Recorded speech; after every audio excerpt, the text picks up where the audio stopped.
Good afternoon, good morning, wherever you are in the world. Just want to say hello and welcome to my distinguished dais here to my left. I'd like to take a moment and just to acknowledge you here. We have David Gooder, Commissioner for Trademarks. We have Amy Cotton, who's our Deputy Commissioner for Trademarks Examination Policy. We have Senior Trademark Legal Policy Advisor Robert Lavache and Catherine Kane, who's our editor for the Trademark Examining Procedure Manual.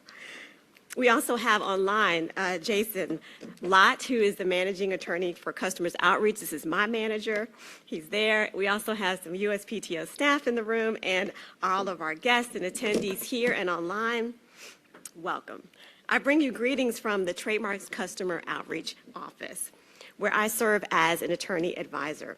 My name is Marisa Terrell, and I'd like to just first welcome you here to the U.S. Patent and Trademark Office. This is our public listening session on changes to the duration of the attorney recognition.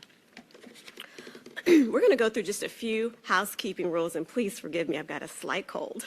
Okay, first of all, today's session is being recorded for your convenience.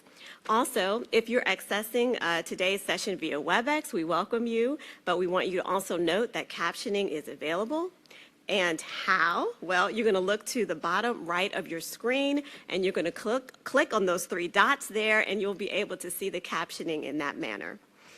You're also going to have access to this recording in about 3 weeks or so by just visiting us at uspto.gov.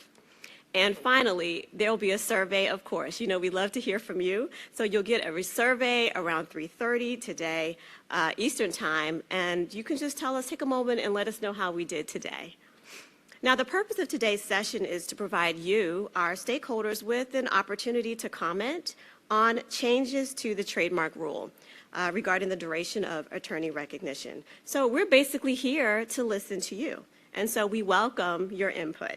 At this time, David Gooder is going to come up. He's the Commissioner for Trademarks, and he's going to bring us some opening remarks. Commissioner, thank you. Thanks, Marisa. Hi, everyone. Good afternoon. Those of you who are here, those of you who are online, wherever you are.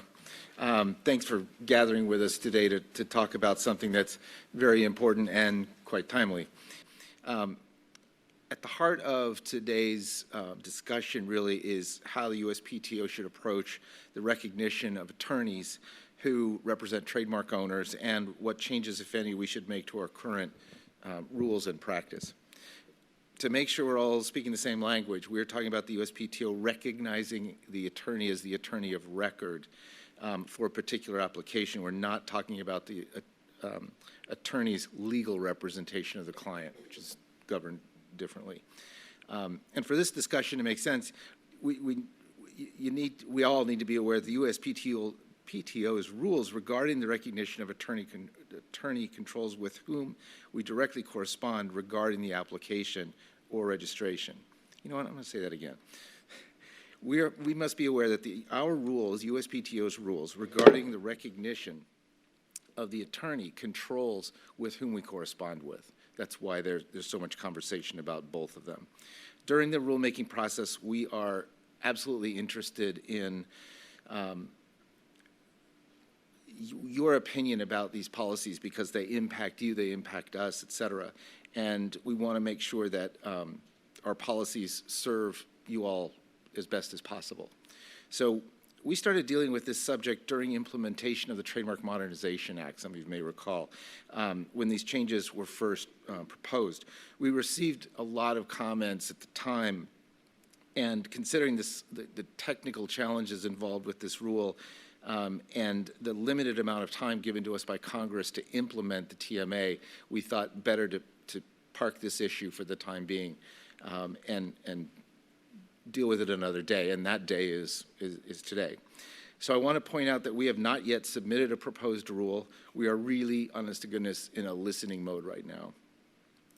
What you tell us today and in written comments about what you think matter in a lot of ways about whether you think we should retain the rule or whether, regardless of what they are, they will be well received by us with thanks and will be carefully considered.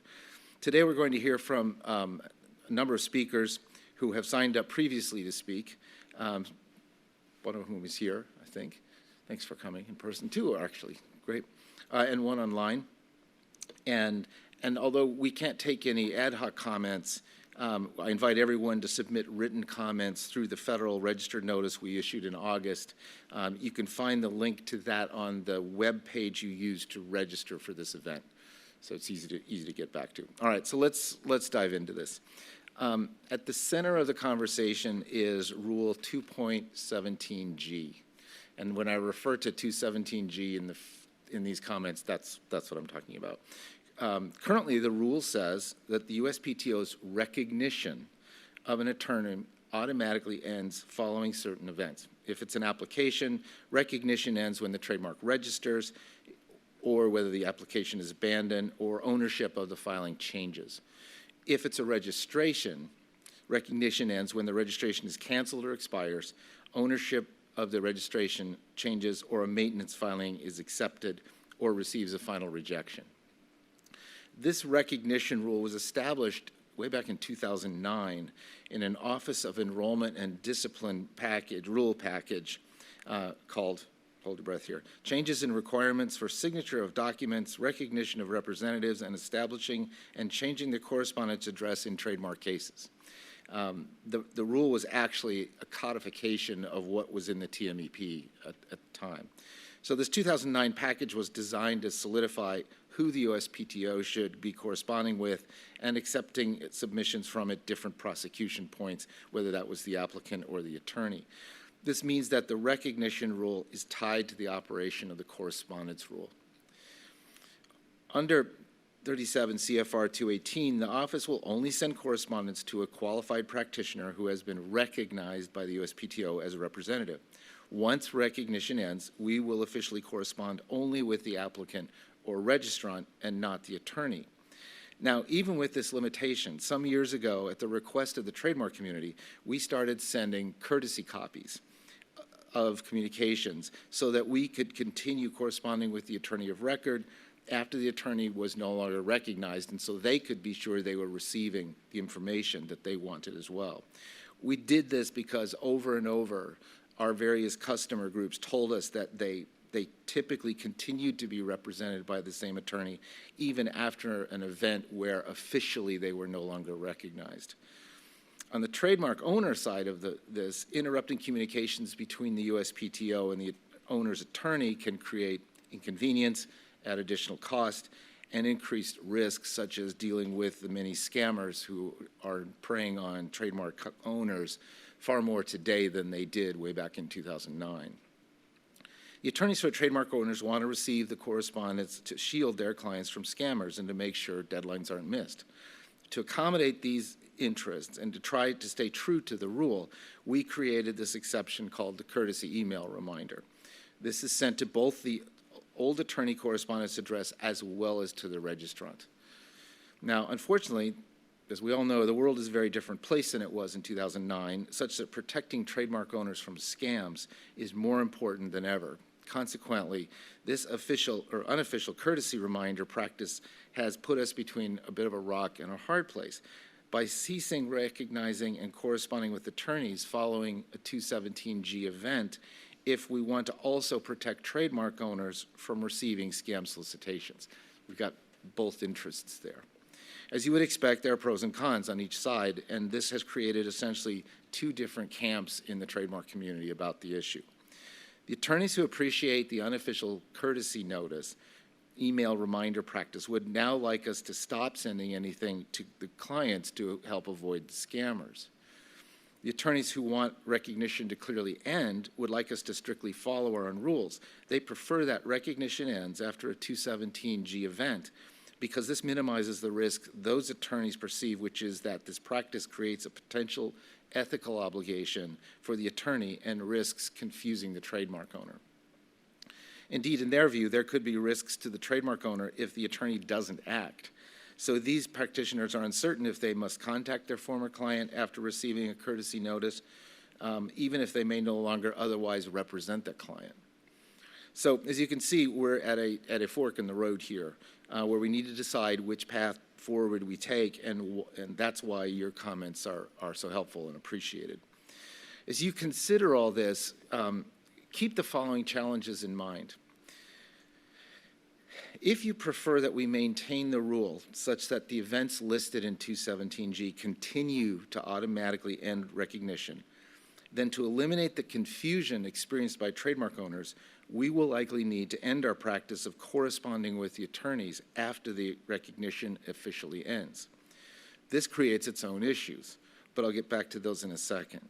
If, however, you prefer that we change the rule such as the events listed in 217G no longer automatically end recognition, recognition would continue until the trademark owner revokes their appointment or the attorney withdraws using the appropriate procedures. This change means recognition will continue after abandonment, cancellation, registration, a change in ownership, or a final acceptance of renewal and maintenance documents.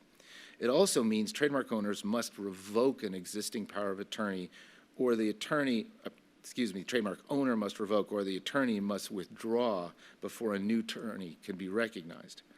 This rule change would also mean that only the attorney would receive correspondence, and as a result, the attorney could choose to tell the client they can ignore any correspondence they receive from the office or, notably, from third parties that reach out to them pertaining to their filings, thereby avoiding the high probability of scams. While this fork in the road seems fairly straightforward, there's a problem lurking here, and here it is. If we change the rule, any attorney listed in our records would be deemed to be the current attorney of record. And this means the represented trademark owner would no longer receive any USPTO communications. For counsel appointed after the rule change, that's no problem. If, however, counsel appointed prior to the rule change, some of those going back decades, or counsel who never agreed to continue representation after registration, those attorneys would now be on the hook as the attorney of record without their knowledge and consent. So such a change would impermissibly operate retroactively on those attorneys. Keep in mind that the USPTO has no way of knowing which attorneys listed on our records continue to represent their owners or not. For that reason, we would need to remove all attorney information from our records for attorneys whose recognition previously stopped, and any attorney whose recognition continues would remain recognized. Those attorneys would need to be reappointed by the trademark owner, or the ones who were removed, or reappear by signing correspondence on behalf of the client, et cetera. We're looking into ways to create a streamlined way to reappear if that's the way that this was to go, and to otherwise minimize this burden. But this involves a fairly heavy IT lift, and there's a lot of detail to figure out how we deal with this. The reason that we would need to do this is you can't, I'm told, and holler if I'm getting this wrong, you can't have a retroactive effect. So all of these attorneys who were no longer recognized, you can't now go back and say, you're recognized, without them saying, I will reappear, or my client wants me to reappear. So that's the thing to keep in mind. As you can see, there's pros and cons to both of these, whether we change it or leave it as is. From our perspective, we see the following. Maintaining recognition after a 217G event would create a useful barrier between customers and predatory scammers, of which there are more and more. And creating an affirmative obligation for the attorney to withdraw or the owner to file a revocation would give the entire trademark community, including the USPTO, greater clarity that our recognized attorney data is accurate and we are communicating with the correct party. Okay, so it's time to hear from those of you who have signed up to speak today, and for anyone who wants to take a deeper look at what is under consideration, I recommend you review the notice for this listening session, which can be found in the Federal Register. You can access it via the same web page I mentioned earlier. So I'm going to now turn this back to Marisa, who will moderate the remainder of the session. Once again, I thank you all for being here, whether it's in person or online. And thank you for participating in this important discussion. Marisa, back to you.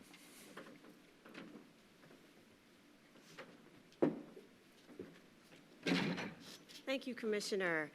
I want to also take a minute before we go any further to recognize some of our other leaders in the audience, okay? We've got Ms. Tanya Amos here, who's our Group Director for Trademarks, Communications, Outreach, and Marketing. This is a new department. She's sort of my boss.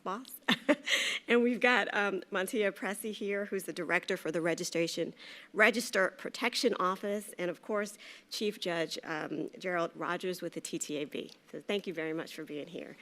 All right, so we're going to open up the floor for public comments, and we want to extend a very special thanks to our presenters for taking time to pre-register with us and to provide your input today. You have 10 minutes, and so I will, raise up my little flag if I feel like you're getting ready to hit the buzzer. We're going to start with Allison Ricketts, who's online. Now, she is a partner with Frost, Zelnick, Lerman, and Zizou, PC. But before we do that, let me just give a reminder for those who are online watching through WebEx. You can still submit a comment by just going to the Federal Register, and there's like a little green button where you can submit a comment. You can also email your comments to us up until October 6th using an email, tmpolicy@uspto.gov. Okay, so we're going to hear from Allison Ricketts at this moment. Oh, thank you. Yes, my name is Allison Ricketts. I'm a partner at Frost, Zelnick, Lerman, and Zizou. I've handled many thousands of trademark applications during the course of my career, and my firm has handled tens of thousands of trademark applications during our 50-plus years of practice. When I checked yesterday, attorneys in our firm are listed on 13,878 active registrations, and my name is on 2,006 of those. So turning to the questions that were posed in the listening session, Federal Registration or Federal Register Notice, question 1, yes, I am in favor of changing the rule so that the USPTO continues to recognize the attorney of record until the attorney withdraws or is revoked. I don't have any comments on the transition period. That's the subject of question 2. And on question 3, yes, I have suggestions for making withdrawal or re-recognition easier if the rule is revised. However, fundamentally, I don't agree that adopting the rule requires wiping all of the attorney information. In past comments on this proposal, a suggestion was made to allow attorneys who wish to continue to be recognized following a change of the rule to opt in. This listening session Federal Register Notice, though, states that the USPTO, quote, has neither the staff nor the technological resources to implement an opt-in alternative, unquote. Okay, I don't know enough to be able to make an insightful comment on that. However, I can provide some insight on the resources that the public will have to devote to rebuilding the USPTO's database. The video in the background shows me filling out a USPTO change of address or representative form, CAR is what it's called, to request that I be re-recognized as the attorney for 2 registrations owned by 2 different clients. Some of you might never have had the opportunity to fill out a USPTO CAR form and do not know how it functions. And for purposes of today's remarks, I will assume that whatever form we will have to use to be re-recognized is going to be pretty much the same as the existing USPTO CAR form. So it's important that you understand that the USPTO CAR form requires a mix of manually entered data, selecting data from drop-down lists, and obtaining a signature that meets USPTO requirements. Now, if the user has a browser that saves information that is the same for every case, then it will be faster to enter data in the manual entry fields for the attorney name, the firm or company name, the street address, the zip code, and the bar number. But it's still necessary to open every drop-down list to pick the state in which the firm or company is located, the state of the attorney's bar admission, and the year of bar admission. So altogether, it's fairly time consuming. There's one other field that must be manually entered in every case because it is unique for every case. That is the docket information. Whatever you do, please do not delete the attorney docketing information. So what is attorney docketing information? Why is it important? The USPTO currently has a 12-character alphanumeric data field for attorneys to enter their docket information. In the video, I'm actually entering it right now. The reason I had it readily in front of me is I went and looked for it in advance of starting to fill out the form, so I'd have it readily available. At its most fundamental level, this field enables trademark owners and attorneys to match up USPTO records with their own records and databases. Typically, a docket number will identify a single specific record. The USPTO's accounting system uses the attorney docketing information on statements so that customer payments can be matched up to the correct account or billing center. The data field has nothing to do with whether the USPTO is recognizing an attorney or not. It doesn't harm anything to keep that in the record, but it is a painstaking process to reinsert that information in the record. If a new attorney comes in, it's very easy to just overwrite that field at that time.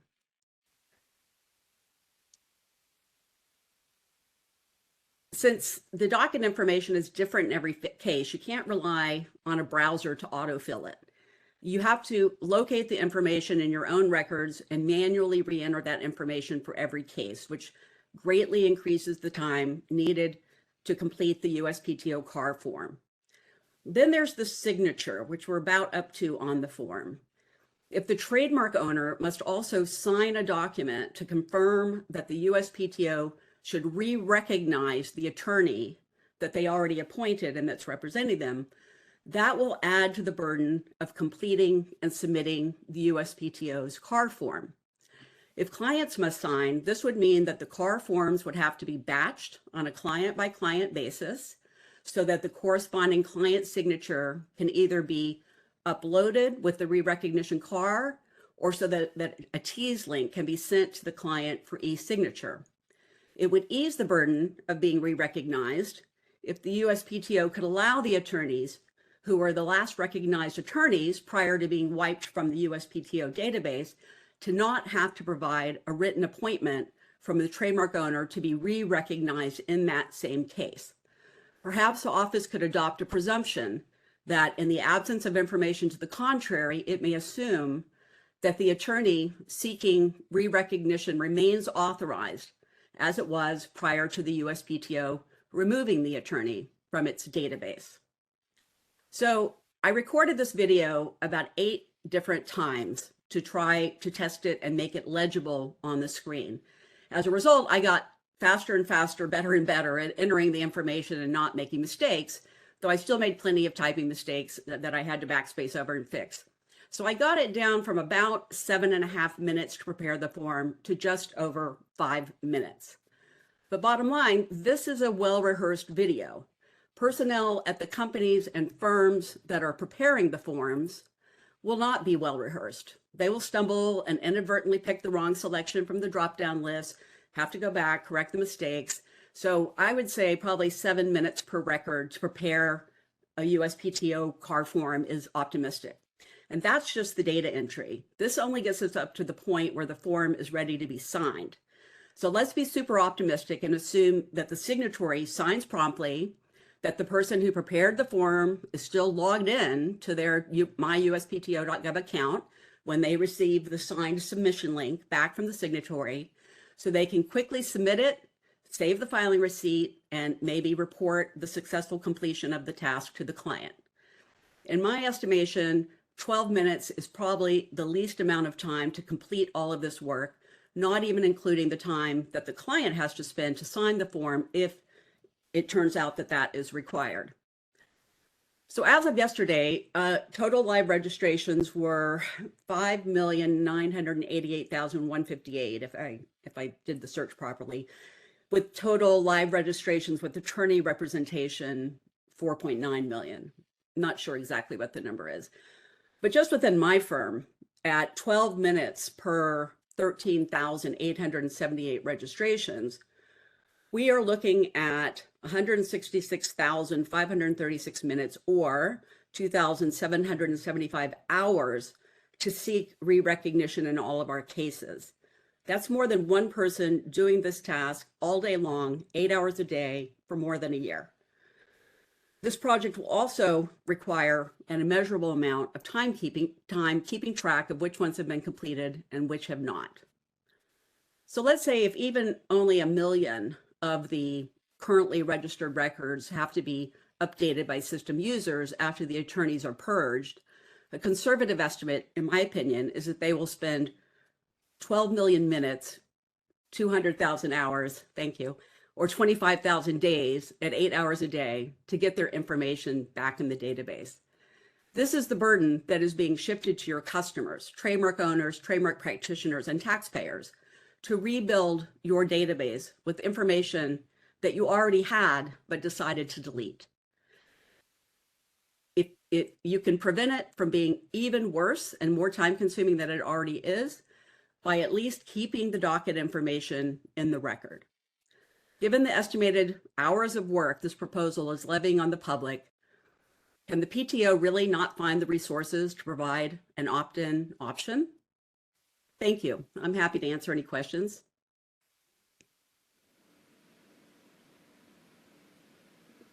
Thank you very much, Ms. Ricketts, for your comments. We truly appreciate you taking the time. Next, we're going to move on to Mr. Emil Ali, who's a partner with McCabe Ali, and he is going to meet me here at this microphone and bring his comments forward. Sir, you have 10 minutes as well. Thank you, sir. And I'll try to give you a 5-minute and then a 1-minute warning. It should be on. Yep. Right. Okay. Thank you so very much. I know Ms. Ricketts said that she wasn't very familiar with technology, but I thought she did a great job with that. I was amazed. I have a low-tech set of comments, hopefully be very short. First of all, thank you all so much for being here, for listening. I think it's always great when the USPTO works with constituents to help understand the needs. And I'll tell you a bit about myself. I think most of you know me already, but I'm an attorney at McCabe & Ali, where I focus my practice on the intersection of IP and ethics. So we represent lawyers and law firms around the country, and as you all know, around the world when they get into trouble with ethics, but also we help them proactively manage their expectations when it comes to understanding the USPTO rules of professional conduct, and of course, some of the substantive rules. I'm not going to rehash what Commissioner Gooder, what you just talked about in terms of what the current state of the rule is, but I do want to give a little bit of feedback of what I think could be useful. So, as you noted, there's the difference between recognition by the USPTO and the attorney-client relationship. So, my background is really about that attorney-client relationship. And if we look at the restatement of law governing lawyers, it's when a reasonable person or client would expect that there be some sort of attorney-client relationship or there's a contract. And the USPTO is not involved really in either of those, but there is some set of confusion with practitioners. And if I could just in a broad generalization say, maybe on two opposite sides of the spectrum.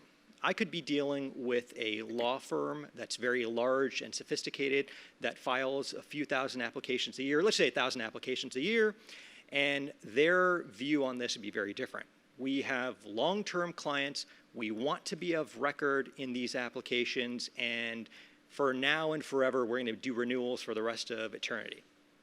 On the flip side will be the do-it-yourself, limited scope legal services type companies. They don't necessarily want to drop that, connection to the registration, but for purposes of conflicts of interest, they may not necessarily believe that they have a continuing attorney-client relationship. So there is a difference between whether they want to continue to receive correspondence from the USPTO versus whether they want to be officially engaged in some sort of representation. Right now, it's great. They do get that correspondence. Unfortunately, different areas people think that, well, if you're receiving the correspondence, you have a duty, an attorney-client relationship duty, to forward that communication on to the client. And I understand that there are sometimes courtesy copies of post-registration documents sent to the applicant as well as the attorney. What I've heard from my clients is that that doesn't always happen. And of course, it could be the fact that they have not actually inputted the applicant's email address correctly. That could be one of the reasons. I recognize that. So I think what my suggestion would be, and again, I'm not speaking on behalf of my clients, but generally I have had communications with them about ideas of how we could create a better system. And some of those ideas are moving forward with having an opt-in solution. So upon registration, right, that we would ask attorneys to opt in whether they want to, A, continue to hold out to the public as representing the applicant or registrant. That's very important because you're also telling the rest of the country that, hey, if we want to initiate some sort of TTAB proceeding or go to district court, here is the person that you might consider serving because they're holding out as representing this person or applicant. But the other issue would be, what do we do during this transition period? Luckily, there's a finite period because renewals happen every few years. So there's a short amount of time, but I think the same thing should happen, is that we ask people to opt in, but for some sort of transition period, they're automatically assumed to have opted in. And I know there are some drawbacks associated with that, but I think if we give them enough time to say, hey, effective 1 year from today, we will automatically assume that if you have not changed your correspondence address, for purposes of recognition, we will recognize you. And I know there'll be some, issues with that, but I think it might be a good solution. Let me see. I think beyond that, one of the things that comes up as well is attorney recognition, whether or not a CAR form must be signed by an applicant. I think that was something that the previous speaker alluded to as being a little bit of problematic. If I were to file a new trademark application today, as an attorney, I can sign that and represent to the USPTO that I represent that applicant. However, if another individual or pro se individual files that application, and today I want to become of record, I would have to file a CAR form, and the client would have to sign that. And I think that that could add to some of that confusion. So at the same time that you all look into how to improve this process, it may be helpful to also improve that CAR process as well. And while we're speaking about technology, I do believe that it would be helpful to implement, and I know you've already heard me say this, a customer number practice that might help the ability for people to make it easier to bulk withdraw, bulk change correspondence address, email address, mailing address for the attorney of record. So I think that would be helpful. And then, of course, one of the comments based upon new changes to 217 was if you have been improperly listed as the attorney of record. I think at this time there has not been a form made for that, so this might be a time to help implement that process. So in case of fraud or where certain check boxes cannot be performed on a withdrawal form, rather than selecting the 7 check boxes at the beginning or saying that the mark is registered and that's why we're withdrawing, it'd be nice to have other saying, we can't select these boxes because.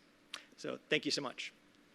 Thank you for taking time out of your day to present those comments to us, Mr. Ali. We appreciate that. We have one more speaker who's going to provide comments. We have Mr. Robert Pierce. He's from the American Intellectual Property Law Association, AIPLA, and we welcome you to the microphone. Again, you have 10 minutes, sir. Thank you. Good afternoon. My name is Robert Pierce, an attorney who's practiced for 2 decades in trademark law, and I'm, as she said, here on behalf of AIPLA, the American Intellectual Property Law Association. I'm vice chair of the Trademark Law Committee at AIPLA. AIPLA is an organization that has 7,000 members in private, corporate, government, and academic practice. And many of its members represent trademark owners and users, both domestically and internationally. So we're very concerned about any changes that would alter the relationship between practitioners and trademark owners and users. With that said, we support the office's proposal to extend the attorney recognition of the duration to so that it does not end upon registration or upon a post-registration event, and that we would support an ongoing recognition. We do not support the implementation where it would delete the attorney information. And the reason for that is the change of duration has several advantages in that it effectively recognizes how most attorneys and trademark owners and users recognize their relationship, and that is it's an ongoing relationship.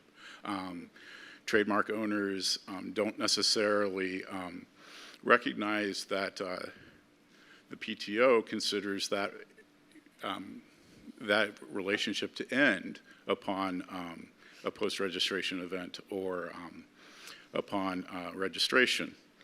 The other thing is that it aligns the trademarks rules more closely to the patent side.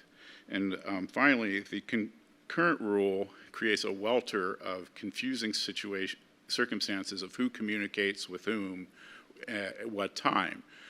So for example, during the application process, if the trademark owner is represented, then the PTO will only communicate with the attorney, but afterwards, then the PTO starts communicating with the owner or user directly. So this creates opportunity, as you all recognize, for mischief and fraud by third parties. It also creates a circumstance that sort of creates confusion in the attorney-client relationship, as the client is confused about when the PTO is going to communicate with them directly versus when they're going to communicate with their attorney. In contrast, we oppose the proposal to delete the attorney information.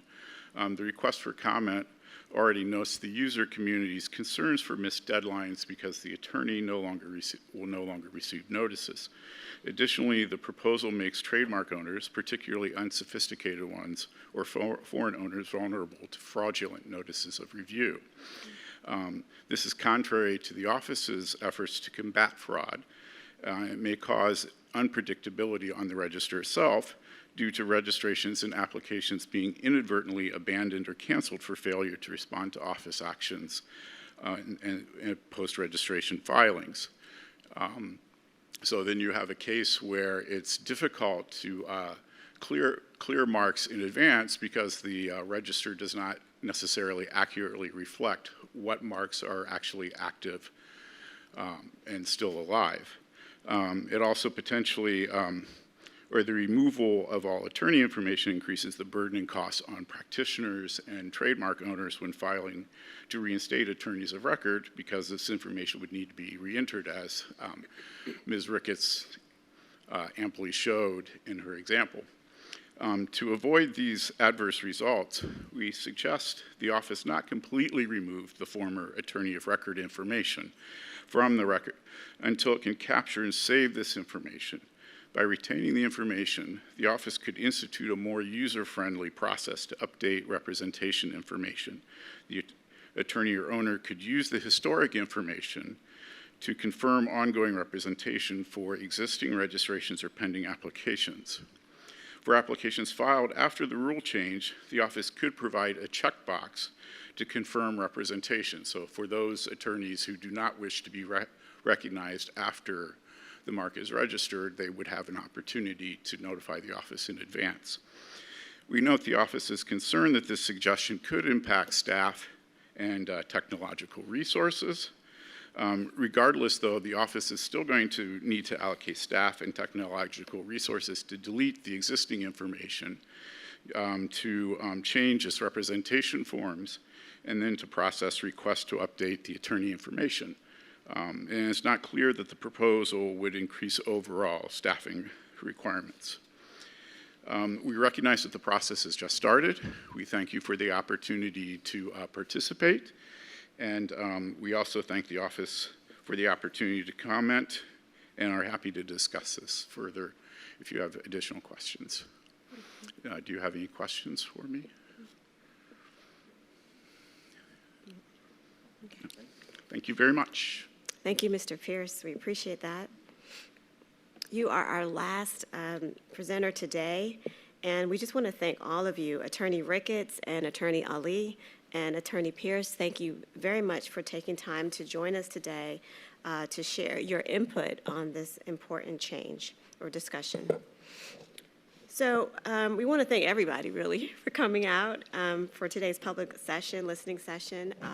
We're still accepting comments, so if you'd like to submit your comments, you can still do so by just sending an email to tmpolicy@uspto.gov. You have until October 6th to do that. We want to, again, remind you that you'll be receiving an email via Eventbrite around 3:30 p.m. today, Eastern Time, with a survey. Please take a moment to fill that out. This session is being recorded, so you'll receive that recording in a couple weeks, 3 or so weeks, and you'll be able to obtain that recording by viewing our events page. And you can check out that events page. Lots of wonderful trademark events coming up.